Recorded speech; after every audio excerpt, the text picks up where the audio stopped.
Hello viewers, আসসালামু আলাইকুম। আশা করি সবাই অনেক বেশি ভালো আছেন।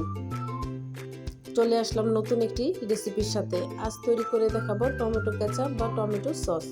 সেজন্য আমি এখানে 2 কেজি টমেটো নিয়েছি। টমেটোগুলো অবশ্যই লাল পাকা টমেটোগুলো নেবেন, সসের কালারটা সুন্দর আসবে।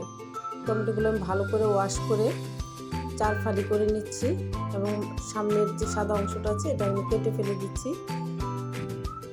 এভাবে আমি সবগুলো টমেটোকে কাট করে নিব। দেশ ও দেশের বাইরে যে যেখান থেকে যুক্ত হয়ে গেছেন আজকের এই রেসিপির সাথে সবাইকে অসংখ্য ধন্যবাদ জানাই। প্লিজ একটি লাইক দিয়ে ভিডিওটি কন্টিনিউ করবেন।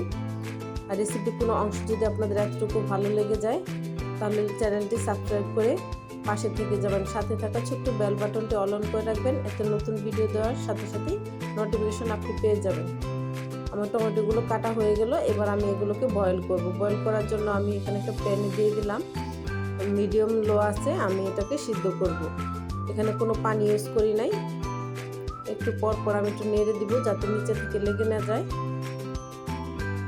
দেখেন টমেটোতে যথেষ্ট পরিমাণে পানি উঠে এসেছে। এই পানিটা দিয়ে আমি টমেটোকে বয়েল করব। বয়েল করা হয়ে গেলে এটাকে আমি ঠান্ডা করার জন্য কিছুক্ষণ অপেক্ষা করব।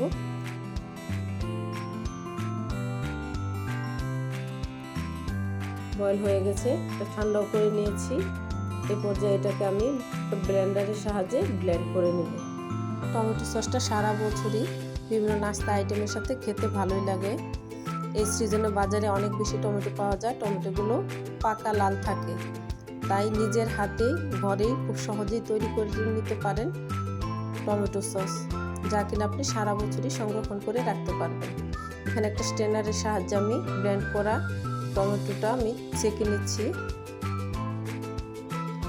ছাকার পর যে দানা দানা অংশটা থাকবে সেটা আমি ফেলে দিব। এই দানা দানা অংশটা ফেলে দেওয়ার কারণে টমেটো পিউরিটা অনেক মসৃণ হবে, সসটাও পারফেক্ট হবে। পিউরিটা আমার রেডি। এবার সস তৈরি করে নেওয়ার পালা। একটি প্যানে আমি পিউরিটা ঢেলে নেড়ে চেড়ে কিছুক্ষণ রান্না করব। এই পর্যায়ে দিয়ে দিচ্ছি মেজারমেন্ট কাপে হাফ কাপ চিনি, 1 চামচ মরিচের গুঁড়ো, স্বাদ মতো লবণ। লবণটা আপনারা যার যার টেস্ট অনুযায়ী দিবেন। এই পর্যায়ে চুলার আঁচটা মিডিয়াম লোতে রেখে অনবরত নেড়ে চেড়ে সসটাকে রান্না করব। বাজারে এখনও স্বল্প দামে অনেক বেশি টমেটো পাওয়া যাচ্ছে, তাই চাইলেই আপনারা টমেটোর পিউরি তৈরি করে ডিপ ফ্রিজে সংরক্ষণ করতে পারেন, যা কিনা বছরের যে কোনো সময় আপনারা সস তৈরি করে ব্যবহার করতে পারবেন। এবার 1 টেবিল চামচ কর্নফ্লাওয়ার, 2 টেবিল চামচ সিরকা, সাদা সিরকা দিয়ে আমি এখানে গুলে নিচ্ছি।